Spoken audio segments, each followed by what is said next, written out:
koydun besek munda ayağını. Rahmet tokağa malum de mış filmga birata yürek belgili bulamda. Mal lobem bilen değiştim. 600 tane ayağını muş filmga yürek baskan. Pinglur rayının altı belgisi yollap koyganlıken tukallıulap kapkasa. Bunda 3 koyga. 1, 2, 3. Bunda 3 koy pul ekensiniz. Bir cüp ayağını bir tıkanga değişip koydum. Eminim sizden ama ikran aldığındaki tukallarımız kapkasa ihtiyacınız olması mümkün. Lekin yana hem muş 3 koy pulga bir tane ayağını elivasa. Vay!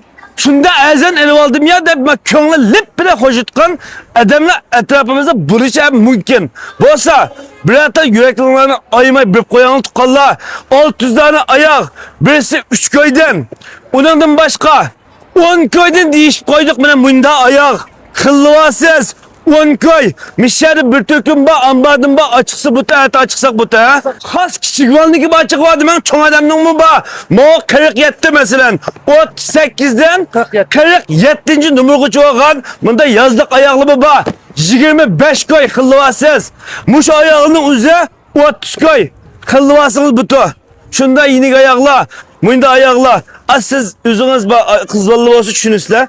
Bunda ayaklı üzerinde kıllıvanla 20 köy. 3 köyden malın materyalimi kemeski mümkün zavodunuzda.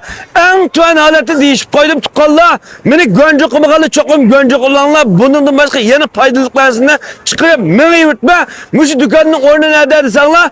Aynı şamallık başlangıç mektepteki eski kızılçak var. Aşağıdan ilçi Gunşehir tarafke 100 metre mansanla mene. Yolu açı erler giyecekler de. Çokum bir tane yürekliğine çokum bir koyanlar beni gönce kukan tukkallılar kapkasa 600 tane ayağını 3 köyden alalayısla peske.